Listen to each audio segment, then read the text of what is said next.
Բարի երեկո, Փակ TV եթերում լուրերի հետքերով հաղորդումն է։ Եթե ուզում եք լինել մշտապես տեղեկացված եւ բաց չթողնել ամենակարևորը, դարձեք մեր YouTube-յան ալիքի բաժանորդը։ Կարմրուկից համաշխարհային մահացությունը նվազել է 88%-ով, իսկ պատվաստումները փրկել են մոտ 58 միլիոն կյանք։ Սակայն վիրուսը կրկին արագ տարածվում է այն երկրներում, որոնք մի ժամանակ համարվում էին վերացման եզրին։ Առողջապահության համաշխարհային կազմակերպության նոր զեկույցում ահազանգել են գիտնականները։ Անցյալ տարի կարմրուկի խոշոր բռնկումներ են գրանցվել 59 երկրներում, գրեթե եռապատկելով 2021 թվականի ցուցանիշը։ Վիրուսը վերադարձել է նույնիսկ այն երկրներ, որտեղ այն մի ժամանակ համարվում էր վերացված։ Կարմրուկը դեռևս աշխարհի ամենավարակիչ վիրուսն է, հայտարարել է Առողջապահության համաշխարհային կազմակերպության գլխավոր տնօրեն Թեդրոս Գեբրեյեսուսը։ Հակառակ արդյունավետ եւ մաչելի պատվաստանյութին Գեբրեյեսուսը ընդգծել է, որ վիրուսը օգտագործում է իմունային պաշտպանության ցանկացած բաց թողում։ Առողջապահության համաշխարհային կազմակերպությունը զգուշացնում է, որ միջազգային առողջապահական ծրագրերը, դրանց թվում կարմրուկի եւ կարմրախտի լաբորատոր ցանցի վերջին կրճատումները առաջիկա տարիներին կարող են ավելի մեծ բռնկումների հանգեցնել։ Աշխարհում դոլարային միլիարդատերերի թիվը ավելացել է 287-ով, ասվում է շվեյցարիական UBS բանկի կողմից անցկացված ուսումնասիրության մեջ։ 91 մարդ ժառանգել է ընդհանուր 298 միլիարդ դոլարի կարողություն, ինչը նոր ռեկորդ է։ Առաջիկա 15 տարում UBS-ի գնահատումներով միլիարդատերերն իրենց ժառանգներին կթողնեն առնվազն 5.9 տրիլիոն դոլար։ Ամբողջ աշխարհում հաշվվում է 2919 միլիարդատեր, 2545 տղամարդ եւ 374 կին։ Նրանց ընդհանուր կարողությունը տարվա ընթացքում ավելացվել է 13%-ով, հասնելով 15.8 տրիլիոն դոլարի։ Ամերիկայի Միացյալ Նահանգներում դոլարային միլիարդատերերին պատկանող միջոցների ծավալը կտրուկ աճել է 18%-ով, հասնելով 6.9 տրիլիոն դոլարի։ Ամերիկացի միլիարդատերերի թիվը աճել է 89-ով, հասնելով 924-ի, ինչը կազմում է աշխարհում ընդհանուր թվի 31.7%-ը։ Ցանկում ավելացել է 109 նորանուն, իսկ 18 ցանկից դուրս են եկել մահվան կամ կարողության նվազման պատճառով։ Աշխարհում միլիարդատերերի կարողությամբ երկրորդ տեղը զբաղեցնում է Ասիա-Խաղաղօվկիանոսյան տարածաշրջանը, երրորդ տեղում են Եվրոպան, Մերձավոր Արևելքը եւ Աֆրիկան։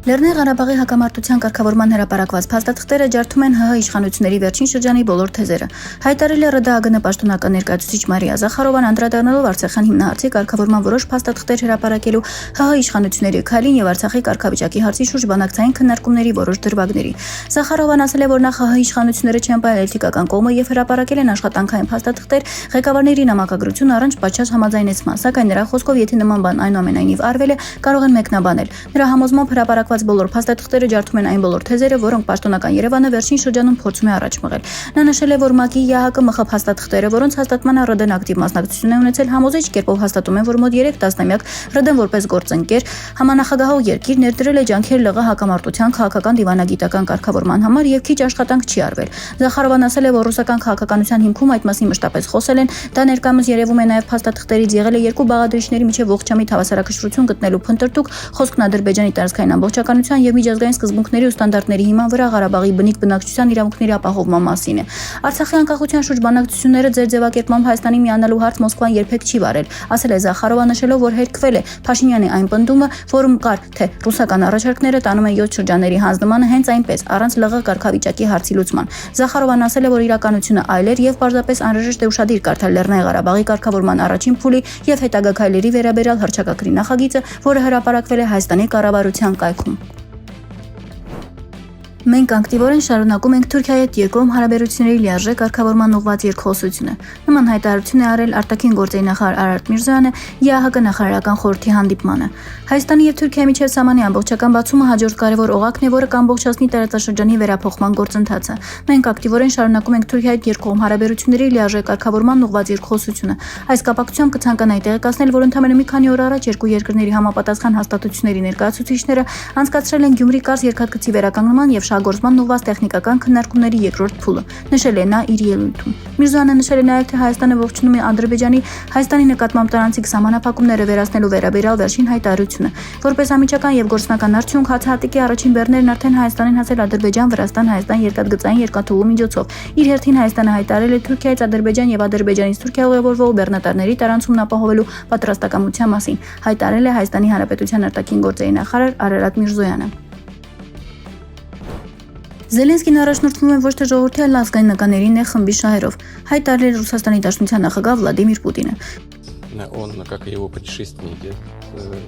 начал руководствоваться не интересами народа, а интересами узкой группы националистов, причем радикалов. Պուտինը հայտարարել է, որ ռազմական գործողություններում Ռուսաստանը ձգտում է պաշտպանել իր շահերը։ Խոսքը հաղթանակի մասին չէ, ինչպես դուք ասացիք, այլ այն, որ Ռուսաստանը ձգտում է պաշտպանել իր շահերը եւ անպայման կանի դա, ասել է Պուտինը։ Կամ ընդհանուր կանոն եւ դա իմ կանոնն է, հայտնի բոլորին։ Ես փորձում եմ անել այն, ինչը ոչ թե պարզապես անհրաժեշտ եմ համարում, այլ այն, ինչ ես իրավունք չունեմ չանել, անկախ ամեն ինչից։ Վլադիմիր Պուտինը հայտարարել է, որ արևմուտքին այժմ կարելի է միայն խղճալ, նրանք իրենց փակուղ են մտցրել շատ ուղղություններով։ Ատոմակայանները փակում են, ածխի արտադրությունը փակում են, ընդհանուր առմամբ ամեն ինչ փակում են, ինչպես են ապրելու, նշել է Ռուսաստանի Դաշնության նախագահը։ Նախագահը նաև նշել է, որ Ռուսաստանը ձգտում է ավարտել այն պատերազմը, որն արևմուտքը սանձազերծեց Ուկրաինայի ձեռքով։ Եվ վերջում օրվա տեսանյութ։ Ritz Paris հյուրանոցը հայտնի է իր ամենամյա կախարդական սուրբ ծննդյան դեկորով եւ այս տարի տոնական տեսքը ստեղծել է հայ դիզայներ Envy Chen-ը, հյուրանոցի հայտնի ծաղիկների տիրուհին։ Հայերն ամենուր են, նրանք կախարդանք են ստեղծում ամենտեղ։ Այսօրվա համար այսքանը։ Շարունակեք մնալ Փակ TV-ի հետ, լուրերի հետքերով եւ մի մոռացեք բաժանորդագրվել մեր YouTube-յան ալիքին օրվա ամենակարևորն ու բացառիկը բաց չթողնելու համար։